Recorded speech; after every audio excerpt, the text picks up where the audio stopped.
بسم اللہ الرحمن الرحیم۔ ڈاکٹر اظہر وحید صاحب کی تصنیف کتاب چہرے سے انتخاب۔ سوال: حضرت واصف علی واصف رحمۃ اللہ تعالی علیہ کا قول ہے کہ پاکستان نور ہے اور نور کو زوال نہیں۔ سوال یہ ہے کہ پاکستان کو نور کیسے کہا جا سکتا ہے؟ ایک جغرافیائی ملک نور کیسے ہوا؟ جواب: ذہن میں سوال کا پیدا ہونا ایک خوش آئند بات ہے۔ یہ ایک روشن ذہن کی دلیل ہے۔ مزاج واصف میں مکالمے اور گفتگو کی پذیرائی نظر آتی ہے اور اندھی تقلید کو آپ نے ناپسند کیا ہے۔ نور حق اور ہدایت کے معنی میں آتا ہے۔ اگر نور کو روشنی کہیں تو وہ روشنی بھی حق اور ہدایت کی ہے۔ کلام پاک میں ارشاد خداوندی ہے: قد جاءکم من اللہ نور و کتاب مبین۔ تحقیق تمہارے پاس اللہ کی طرف سے آ گیا ہے نور اور کتاب مبین۔ ایک اور جگہ پر قرآن پاک میں اللہ نے خود کو زمین و آسمان کا نور کہا، یعنی حق اور ہدایت کی روشنی کو اللہ تعالیٰ نے اپنی ذات کے ساتھ منسوب کیا۔ کلام پاک میں ہے: قل ان ھدی اللہ ھو الھدی، کہہ دیجئے کہ اللہ کی ہدایت ہی اصل میں ہدایت ہے۔ کرن کرن سورج میں حضرت واصف علی واصف رحمۃ اللہ تعالی علیہ کا ایک اور قول درج ہے کہ عروج اس نقطے کو کہتے ہیں جس کے بعد زوال شروع ہو جائے۔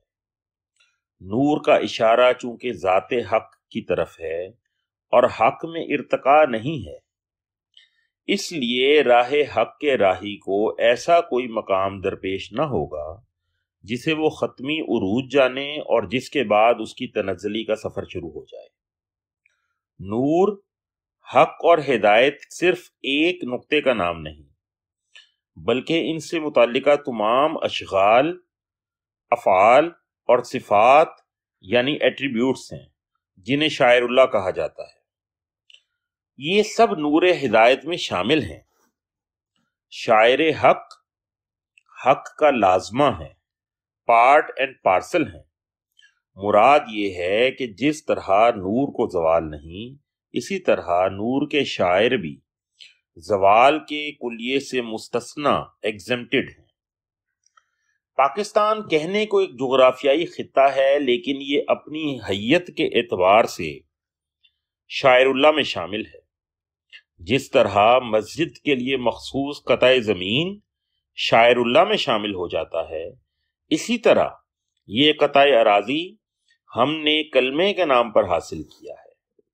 یہاں کلمے کے تقاضوں کے برعکس کوئی نظام نہیں چل سکے گا۔ اسلام کے نام پر حاصل کیا گیا خطہ ارضی بھی اسلام کے شاعر میں داخل ہو گیا ہے۔ حضرت واصف علی واصف رحمۃ اللہ تعالی علیہ نے فرمایا: اس ملک کی خدمت دراصل اسلام کی خدمت ہے۔ اور آپ رحمۃ اللہ تعالی علیہ کا مکمل جملہ یوں ہے: پاکستان نور ہے اور نور کو زوال نہیں۔ حضور اکرم صلی اللہ علیہ وآلہ وسلم کی بخشی ہوئی نور ایمان کی روشنی میں ہی پاکستان بنا، اور آپ صلی اللہ علیہ وآلہ وسلم ہی کے فیض نظر سے اس کا قیام و دوام ممکن ہے۔ اسی سے متعلقہ ایک اور سوال: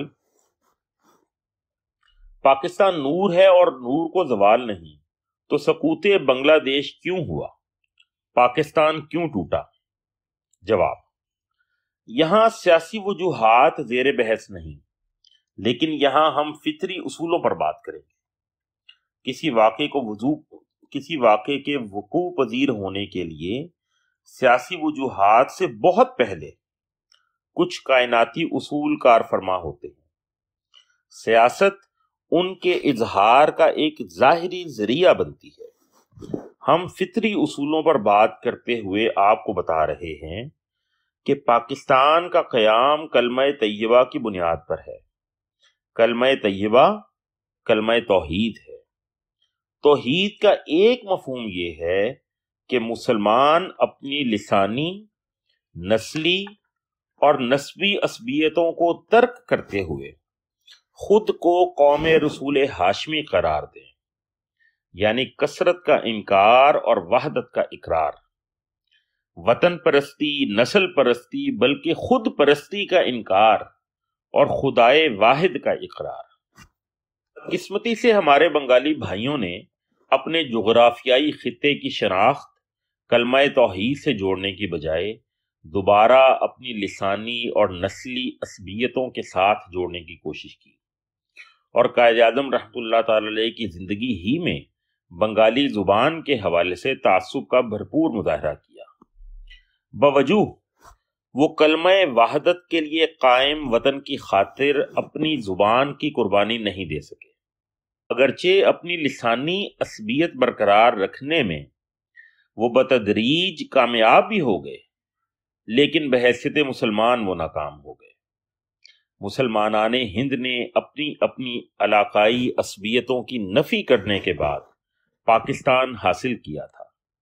اس طرح پاکستان اپنی اصل میں ایک نظریہ ہے۔ پاکستانی قوم اسے کہیں گے جو اپنی زمین کا رشتہ کلمہ توحید سے جوڑتی ہے، اور اس میں وہ اپنے تمام نسبی اور لسانی تفاخر فراخ دلی سے چھوڑ دیتی ہے۔ پاکستان ظاہری اور باطنی دونوں طرح کی ہجرت کا نتیجہ ہے۔ پاکستان برصغیر میں امت مسلمہ کا ایک متفقہ اجتہاد تھا، اور اصول اجتہاد میں یہ بھی شامل ہے کہ جس بات پر ایک مرتبہ اجتہاد ہو چکا ہو اس پر دوبارہ نہیں ہو سکتا۔ ملک کے ایک صوبے کا علیحدہ ہو جانا اگرچہ پاکستان اور اہل پاکستان کے لیے غم و اندوہ کی ایک داستان تھی، لیکن یہ پاکستان کا زوال نہیں تھا۔ تاریخ نے ثابت کیا کہ یہ علیحدگی پاکستانیوں کے لیے کم اور بنگلہ دیشی بھائیوں کے لیے زیادہ مصیبت ثابت ہوئی۔ 2002 میں مجھے بنگلہ دیش جانے کا اتفاق ہوا، اور مجھے ذاتی مشاہدہ ہوا کہ اس علیحدگی کا فیصلہ انہیں کس قدر مہنگا پڑا۔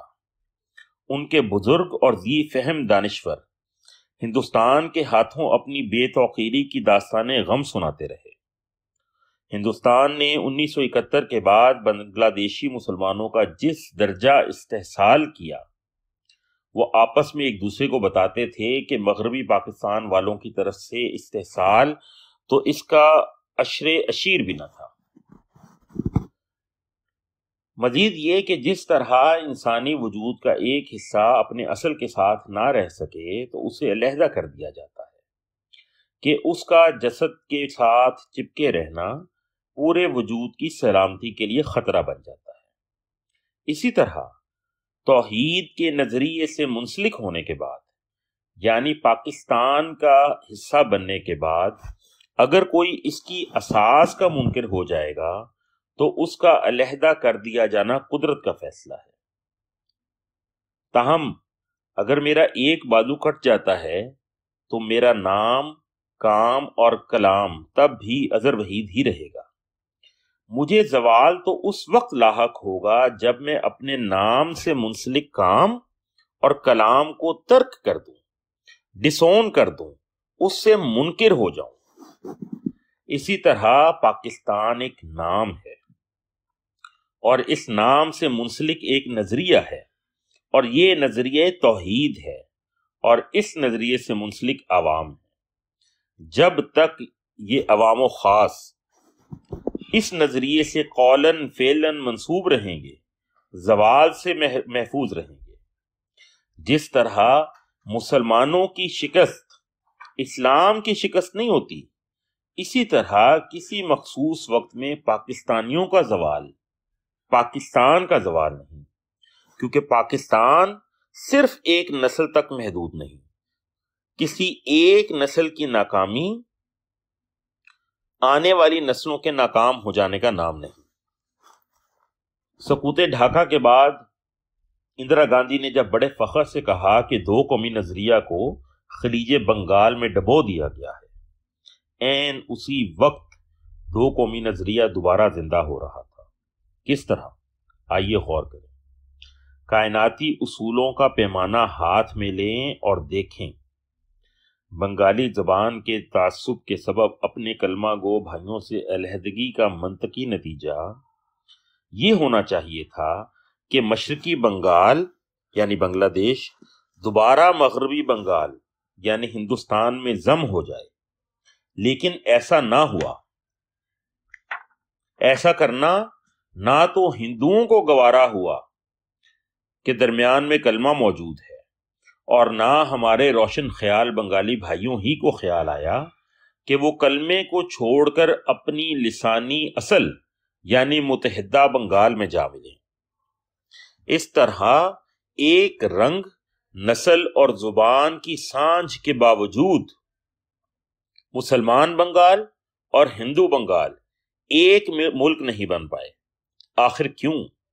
آخر ایک کلمہ ہی تو ہے، صرف مذہب ہی کا فرق ہے، صرف مذہب ہی کا فرق ہے، باقی سب کچھ ایک ہے۔ لیکن نہیں، عین خلیج بنگال کے کناروں سے دو قومی نظریہ ایک بار پھر نئے انداز اور نام سے ابھرنا شروع ہو گیا۔ بنگلہ دیش کے قیام کے بعد بعض دور اندیش ہندوستانی دانشوروں کا کہنا تھا کہ پاکستان توڑنے کے چکر میں ہم نے دراصل دو پاکستان بنا دیے۔ حق شناس جانتے ہیں کہ یہ نور ظہور سب اسی ذات بابرکات کا ہے جسے قرآن میں سراجن منیرہ کہا گیا، ازل سے روشن، ابد تک روشنی اور ہدایت کا منبع۔ جب تک کوئی فرد یا قوم اس ذات گرامی صلی اللہ علیہ وآلہ وسلم سے بر بنائے محبت وابستگی کا اظہار کرتا رہے گا، وہ زوال سے دور ہے اور زوال اس سے دور۔ والسلام۔